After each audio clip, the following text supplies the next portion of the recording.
Hi, I'm Neris, co-founder of Potentia. And I'm Dominique Highfield. Who have we got coming in today? Today we have the amazing Isabel Malbois, who is the CEO of Neom Wellbeing. And what topic are you going to be discussing? Well, she is going to be telling us, hopefully, what makes a great CFO in the eyes of a CEO. And this relationship is usually super important. I think not usually, always, Neris, always. Yeah, it's a really important relationship on the board and on the exec and for the board as well. So let's see what she thinks. Okay, let's get going. I'm here today with Isabel Malbois, the CEO of Neom. Isabel, thank you so much for coming. And we're going to hear a bit about your career, about Neom, and about what it takes to be a great CEO, a CFO in your mind. So, Isabel, tell us, how did you get here? Tell us your journey to date to be the CEO of Neom. My journey has been, I'll try to keep it short because it's been full of twists and turns, but I'm from Galway, in the west of Ireland. That's where I grew up. And I studied psychology at university. And I was thinking yesterday, it's actually 28 years since I graduated. So back then, psychology wasn't really a thing. It is very much today. But after that, I think I probably struggled for a while to figure out what I wanted to do because there was no obvious careers in psychology at the time.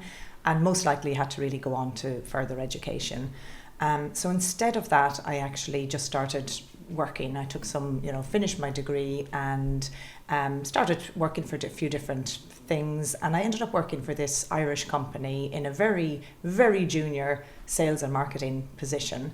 And I absolutely loved it. I remember the minute I started, I loved it. I loved everything about it. And basically, fast forward, I decided then a couple of years later, I decided to go back and do an MBA, which I did. And I was actually living in France at the time. So I did an MBA over in a university in France. And again, fast forward a few years, did a few different jobs, mainly sales and marketing. And then I joined L'Oreal when I was 30. So it took me a while to really get there. So when I was 30, I joined L'Oreal and I started in their office in Dublin. And I started again in a sales and marketing position. So I definitely came up through that sales marketing track. And I started in Dublin, and after a couple of years there, I was working for the luxury products division. And after a couple of years there, they asked me, would I move to the UK? Obviously, there was a much bigger hub and a bigger head office here in London. And at the time, I was actually expecting my first child. And so I sort of said, well, I can, but I need to go off and have my baby first. So I did. They were great. Did they know when they offered it you? Did they know? No. So my boss at the time, he offered it. He suggested, did I want to move over to London? And I said, yes, why not? And I think it was about a month or 2 months later, I found out I was expecting. And I thought, oh my God, this is a disaster. I think any woman in any job ever thinks you feel it's a there's disaster. Such guilt as well. You feel such guilt. Oh God, it's so stressful telling people at work that you're expecting. But I went and I told him, and he said, no problem, go off and have your baby, and when you come back to the London office. So I said, sure, not realising what a whole move would involve when you've got an 8-month-old and moving country and in a big organisation like L'Oreal where you don't really have a lot of downtime. And so I moved over to, once I'd had my baby, I moved over to the London office. And so basically I was at L'Oreal then for about 14 years. So between the Dublin office, the London office, and then I actually spent 3 years over in California. So I was at the time general manager for a makeup brand called Urban Decay in the UK. I know it well, yeah. Fabulous brand, absolutely love it and still love it. And I had done that for a couple of years in the UK, and they asked me would I move over to the US to run the US business. So when I moved over to California for 3 years and worked very closely with the founder and had a wonderful 3 years over there and running the business. Then I was moved back to London again, and I did another year where I was general manager for Giorgio Armani makeup and fragrance. And then I made the decision to leave L'Oreal, which was a massive decision. It's a huge decision. You've been there for a while, right? 15 years. Well, I've been there for 14 years, and it becomes a little bit your identity, I think. When you're in a big corporation like that, you're really proud to work for L'Oreal. I had a great network there. Things were going well. They'd given me brilliant opportunities, and I did love it. But I don't know whether it was a mixture of, midlife crisis or I don't know what it was, but I remember thinking to myself, this is 3.5 years ago that I joined Neom 3.5 years ago. So this is probably 4 years ago that I was making this decision. And so I was 44 and I started thinking, well, I could stay at L'Oreal and keep doing this and do it for another 10, whatever number of years. But I always just felt, I'd always wanted to see what it would be like working in a smaller organisation. And I think I always knew of myself that I had a lot to give and a lot to bring if I could be in charge. Yeah. And I don't mean that in a very I want to be in charge, but I really was always very passionate about people, about culture, about achieving results, about these things. And I suppose when you're in that massive organisation, it's a very matrix structure. Yeah. I think by the end I was sort of thinking, well, I can't take complete ownership of what I'm doing here because I'm having to run it by so many different people. There's a central team who does the media buying. There's another central team who does something else. There's another, and I'm coordinating it all. So that was probably the hardest and probably bravest and boldest decision I made. So it was quite secure, right? Being in charge divisionally at L'Oreal, it's very, very secure. You could do different, but it's not the same, is it, as running your own, being the CEO? It's very different. Absolutely. Yeah. It's a very, only looking back, I realise, you're quite comfortable because you're making decisions on spending money or, hey, let's do this great pop-up activation, and you get really celebrated for an amazing pop-up. But let's say if it doesn't go wrong and you've just sunk and lost like 100 grand on it. Yeah. It's annoying. You might get, your hand slapped, but it's not the end of the world. Whereas coming into a more medium-sized and independent-owned organisation, those decisions keep you up at night. Yeah. So 4 years ago I made the decision to leave, and yes, it was hard to leave because you're locked into this great organisation, and even financially it's very secure. And it was actually a recruiter who reached out to me on LinkedIn, as we all know happens quite a lot, and I recognised her name, so I just politely wrote back to say, if I think of somebody I'll let you know. They were only looking for a commercial director. And so I said, if I think of someone, I'll let you know. And then she said, well, would you, be open for a conversation? And I said, well, not to be big-headed, but I'm a general manager and I've been a brand president over in the US of a, massive business. And so not for me, but then she said, well, would you just talk to the founders? So she reeled me in. Did she know there was a CEO position available? And there wasn't a CEO. They were looking for a commercial director. But I think I had a conversation with Ollie, who's one of the founders, and he sort of explained that, yes, it's a commercial director we're looking for now, but actually we recognise that it's probably time for us very soon to have a managing director. He was the CEO at the time.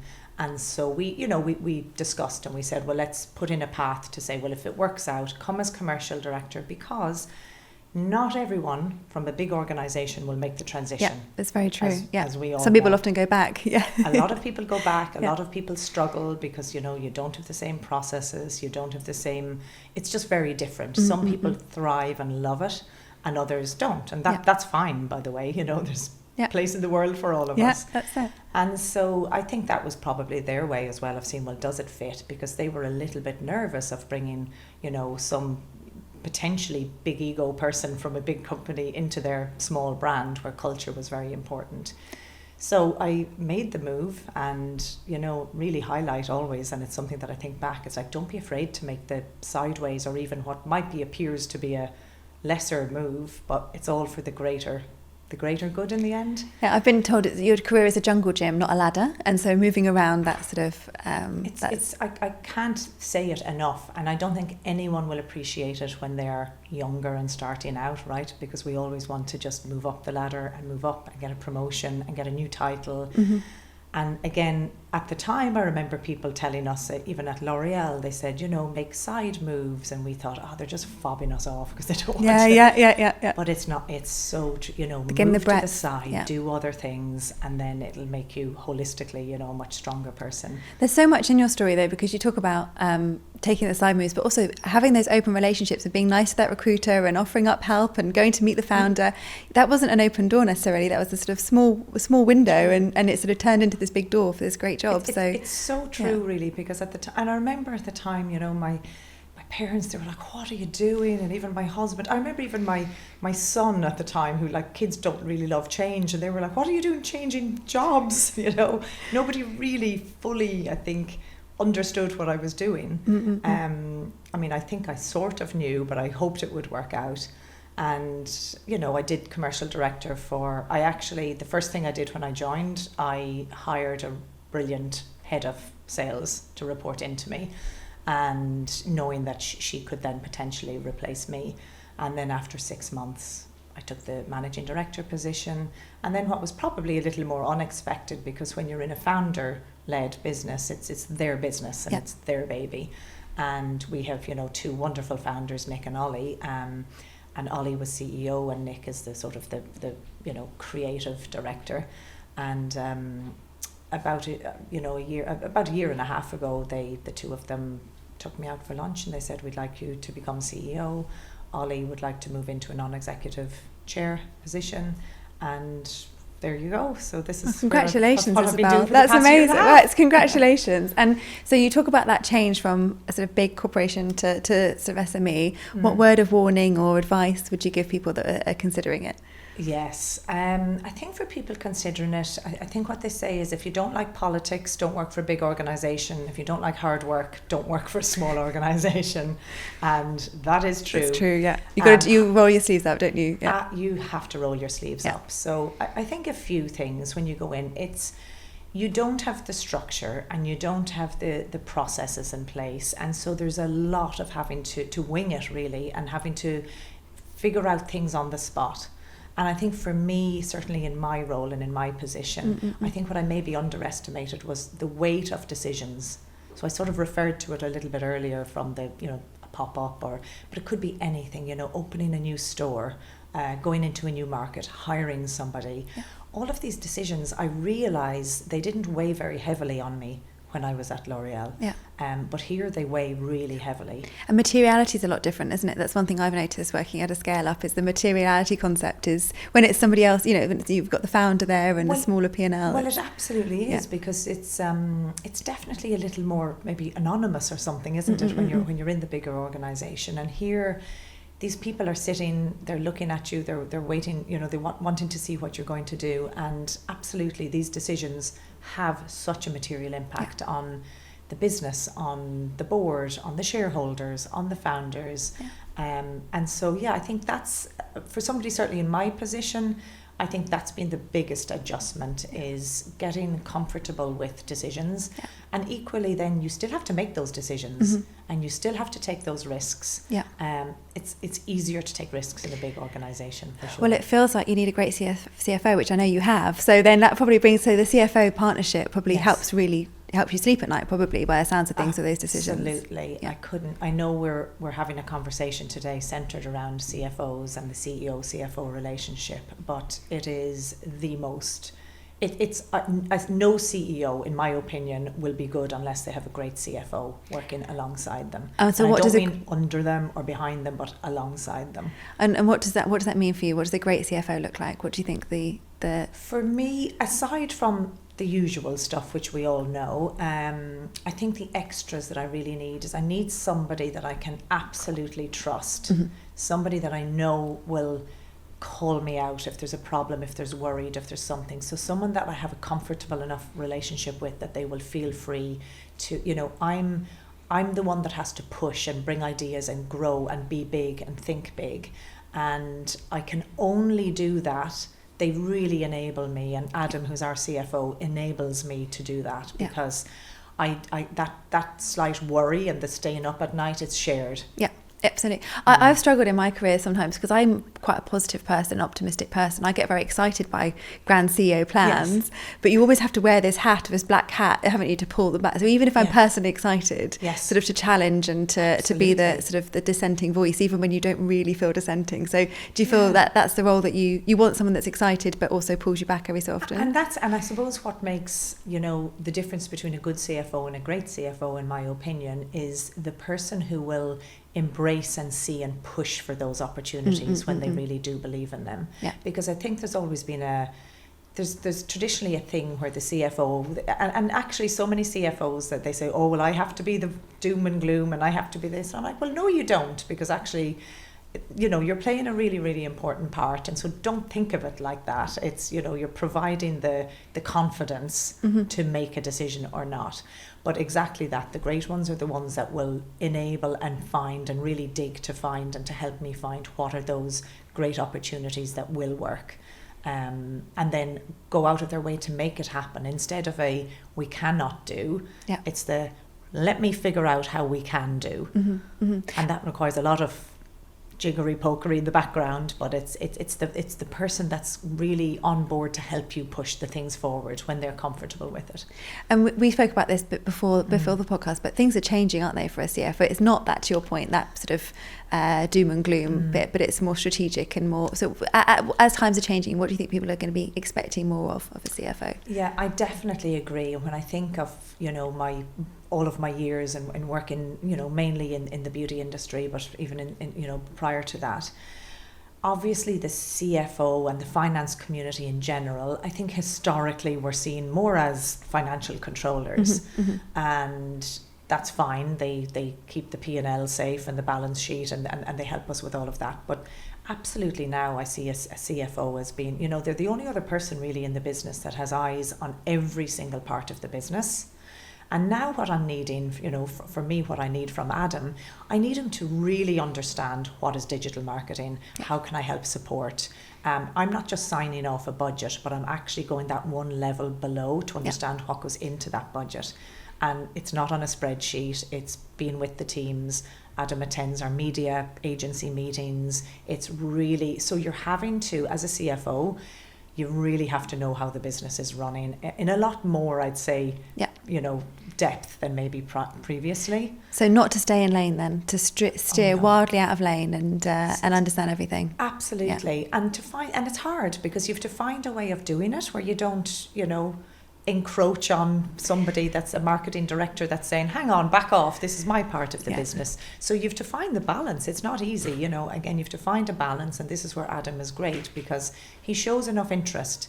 He gets out into stores, he shops the products, he looks online, he's reading articles, he genuinely shows that interest in what we're all doing, which then gives him the gravitas to come in and help support. And I think, you know, when a commercial director or an ops or a marketing director, when they see that, you know, interest and support from the CFO, they'll appreciate then more the challenges behind. But I do think, you know, CFOs are having to, as I said, get a lot more, you know, we have an omni-channel business. So we have stores, website, wholesalers, TV shopping, we're on Amazon. And so the CFO has to be a little bit of an expert in all of that, and not just at looking at the P&L of each channel, but understanding what makes it tick. That's a really good advice for people listening then. So to immerse yourselves in the business and what Adam's great at sort of is also building relationships. So that having existing relationships with the CMO and that's really important to be able to challenge and come from a position of trust, isn't it? Yeah. And I think I used to see when I remember sort of earlier days at L'Oreal, when I think back and when I was preparing for our conversation, I remember always the managing directors or the general managers, the finance directors or the CFOs were always in their office. It was like the two of them always. You know, I understood very early on that this is a very important relationship, but actually, I didn't necessarily see them spend maybe as much time out and with the marketing director and in the stores and with the teams and with. And this is at a senior level. I mean, I certainly experienced it in the brands I worked in, and you know, I've had some great FDs. But I think that is definitely something that sets the good apart, is really that integrating across the business. I love that. I really like that. And you mentioned trust earlier. You said that's the most important thing. Yeah. What kind of things can a CFO do to create that trust, do you think? Is it time? Is it? Of course it takes time. We can't expect to fully trust somebody on day one, and vice versa. The same thing. You have to build that relationship and build that trust. I think, you know, for me, it helps in having that regular. We have a senior leadership team at Neom who are the most incredible bunch of people I've ever worked with. They're amazing. And it's the time we spend together. And I will say it, both at work and sometimes out of work. Yeah, that's really important. Having enough time outside of work is really important. I mean, every time we have a board meeting, you know, we have a routine afterwards which involves a pub and... It's the Irish in you. Yeah, it's I mean, there are 2 Irish people in my leadership team, so that definitely helps. But joking aside, it is actually really around building those relationships and being able to trust each other as a team. Yes, it doesn't necessarily come on day one, but certainly, you know, Adam has been in the business for a year and a half, and the trust comes from also somebody who does as they say, who, you know, finds things and makes them happen, who has your back. Because I think another really important role of a CFO in my world certainly is helping me manage stakeholders, manage the board, shareholders, all of that. It's helping me manage those. And I think, you know, over time, knowing that, you know, Adam has my back and I absolutely have his as well. It goes both ways, by the way. I'm not saying we need all of this and we don't. No, that's exactly right. Yeah. So doing what they say they're going to do, immersing themselves in the business, supporting each other publicly and privately. Exactly. And how do you guys show up in the boardroom together? So I think for us, we do, how we approach our board meetings is we always have a discipline of sending pre-reads ahead. And again, this is something that's such a departure from big corporate life when you come in with your 67 slides and 193 backup slides. What we do here is we send like a 2-page memo on this is what we want to discuss. Here's all the information. So when we walk into the board meeting, we sit down and we say, okay, let's discuss. And that's simply, there isn't a slide, there isn't a document. Wow, I need to take some Neom into my board. I'm doing my board pack now. It's rather large. Oh no, well we do our monthly reporting packs. Don't worry, and they're quite, but they're, you know, more routine. So this is how we approach it. So we will always meet. You know, we meet a lot as a senior leadership team, especially in this world of hybrid working. We have an office in Harrogate, we have an office in London, and we have hybrid working. Yeah. So you're trying to, you know, bring all of that together. All of the leadership team are London based. So we do meet a lot, and we'll always meet ahead of a board and make sure that we're aligned. Yeah. There's a little element, isn't there, of sort of keeping it within the family, hash it out there, and then publicly you go out united front. Absolutely, yeah. I think pre-alignment for me is really important, and the CEO, CFO doing that together, I think, is key. CEO, CFO doing the pre-alignment, and I think again that's where the CFO will often come in terms of, you know, I love a good story. I'm a great storyteller. I'm great at like coming up with all of this stuff, but Adam helps me, you know, articulate it, get to the point. Yeah. Very effective at managing board conversations. Yeah. I'll have him check my memos in case I waffle a bit. Sometimes I do. I don't believe it. But storytelling is a key part, I think, of the CFO skill set nowadays. I think that's really key. Well, I think that's the thing. It's been able to, not just storytelling, but communication in general. And I think, you know, again, I say in the past, I used to see maybe CFOs take more of a back seat or, you know, leave it all to the CEO or the marketing people or sales people to do all the talking, but you know, really now we want to see and we expect to see more of them commanding the board meeting. And I think the board takes huge comfort when they can see a CFO that can hold their own. Absolutely. That they can be holding you guys to account, you know, privately outside of the room. So I think it's that's very true. Yeah. You know, and they can see that in terms of the challenges that they will receive back or the flexibility. Yeah. I think CFOs also need to be more flexible in terms of how we're running businesses. Things are changing all the time, right? So 5 years ago, put all your money into Meta. Today, something very different. Yeah. So any CFO who's been a CFO for the past 5 years will have seen tremendous changes, I would say. Yeah.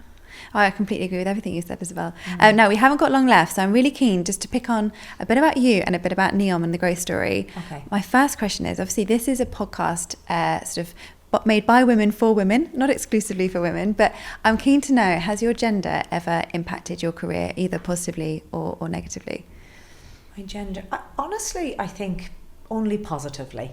I'm lucky because I've worked in the beauty industry, so it is definitely very female heavy. But when I say positively, I think it's more in terms of the fact that I know it's made me probably a more empathetic leader.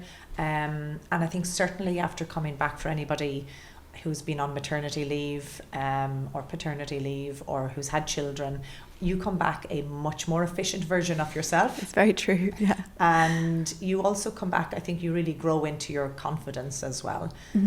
But you always temper it with that level of empathy, which for me has always been, you know, a kind of a strong point, I think. So I think it's helped me in that way.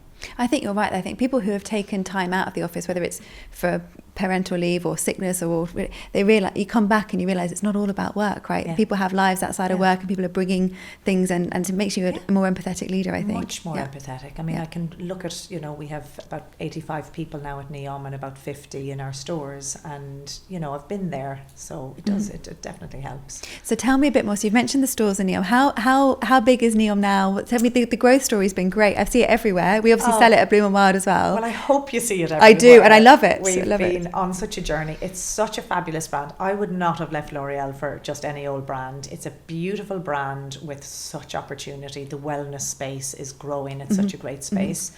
And so Neom we're now almost 50 million revenue. Congratulations. Thank you very much. We've been around for 20 years. So Nick and Ollie created it 20 years ago. We had quite a long period of slow, steady, initial growth. We had a COVID bubble, as quite a lot of people did.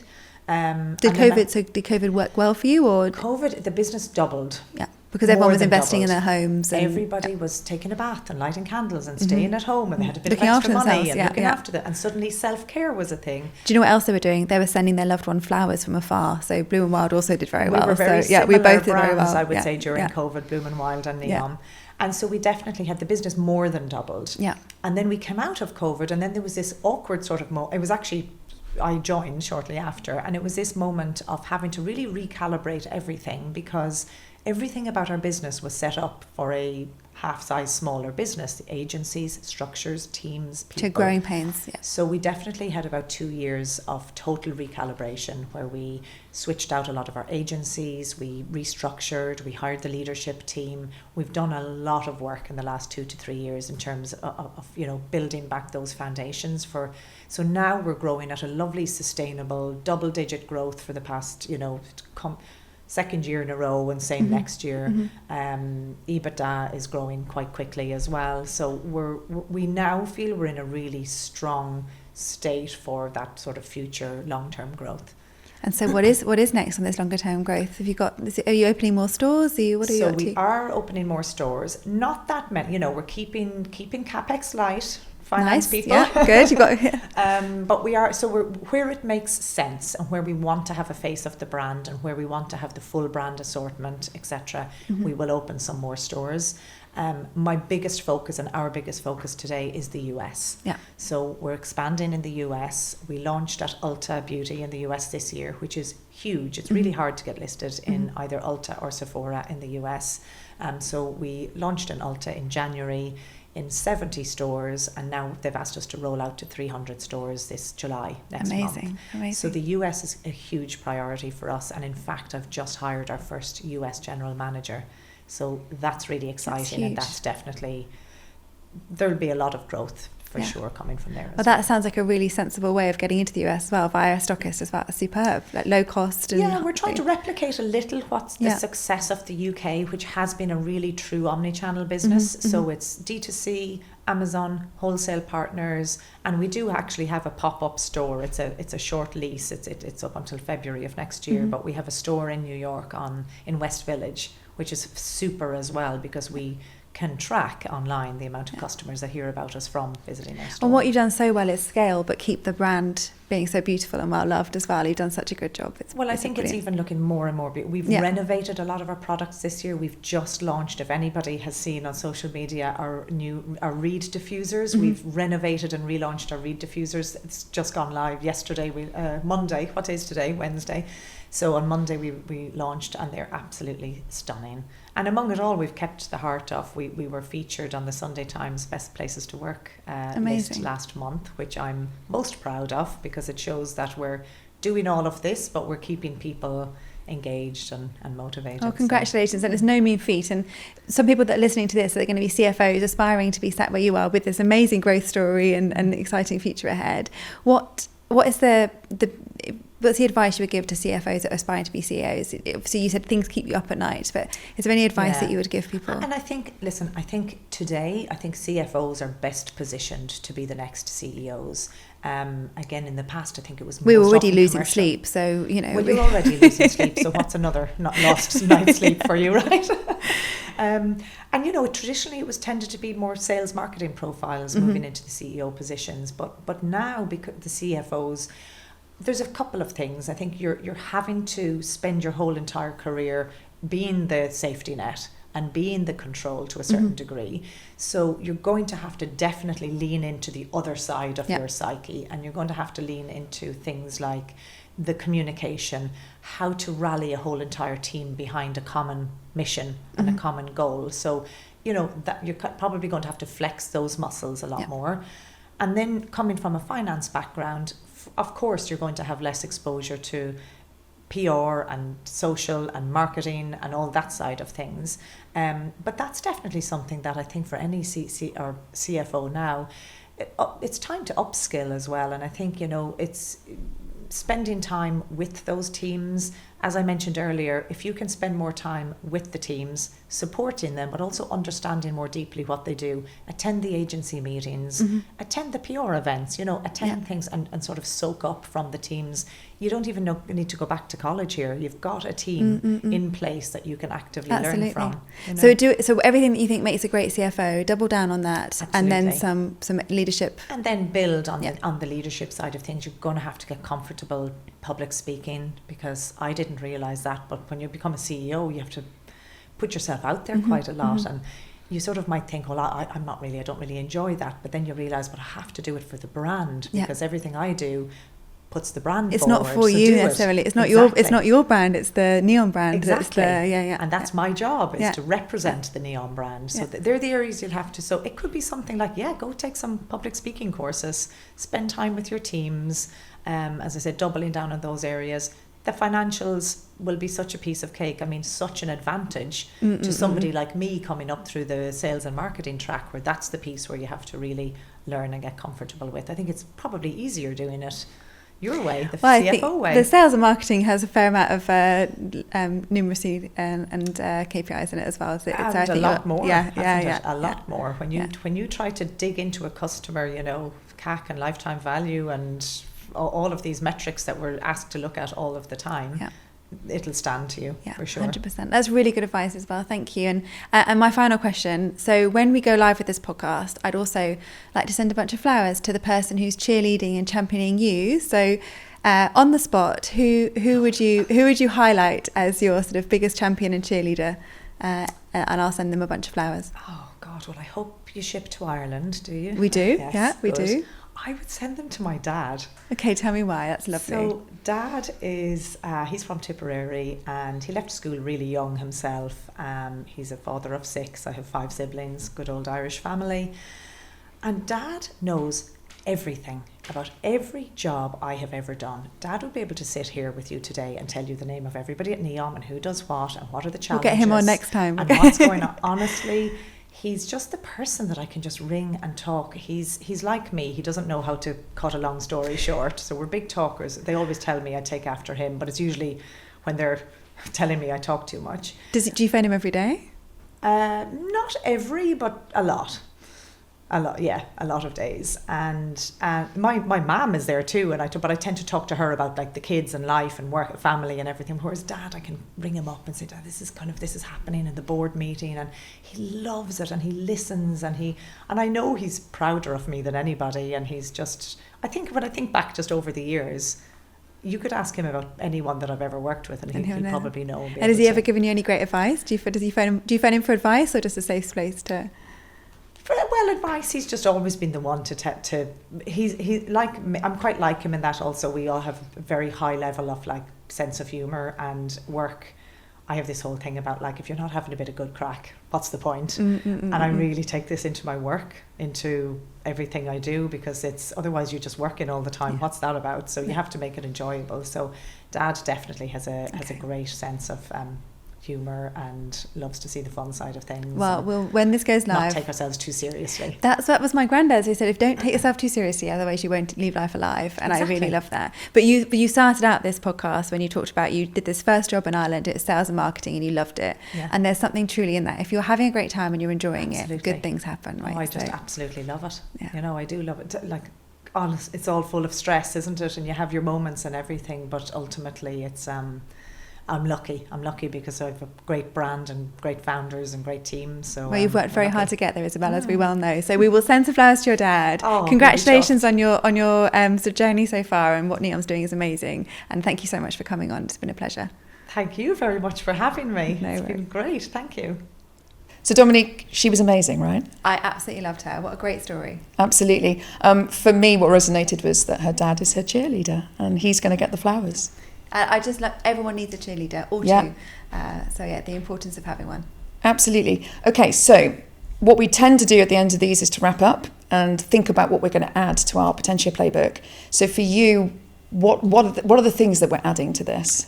So the additions to the CFO playbook for me are the immersion of the business. Yes. So how the CFO is being embedded in the business is so important for the CEO. Absolutely. And being able to go out of lane. I think some people, and I've been told in my career, stay in your lane, and actually Yes. the importance of straying out of it. So stray out of your lane with pride. Yeah. And it's going to be really useful for the business. And then the other one was that trust. So Yes. that trust of the CEO, CFO, how important that is for the board, but also for the Yes. business and for the CEOs personally. It's a big job, that CEO job, and having someone in the trenches with them is really important. What resonated with me as well was the pre-alignment, is making sure that you're together before going into the Yes, board. absolutely. Disagree in private. Absolutely. Coming together. Yeah, absolutely. Amazing. And this is so true, is to have fun with it and just to enjoy Absolutely. it and to relax, enjoy it, and good things will happen. It's a jungle gym, not a ladder. Keep the opportunities open and just enjoy it. And I think Isabel's a sign that good things will come. So thank you all for listening and for adding to our CFO Potentia Playbook. See you next time.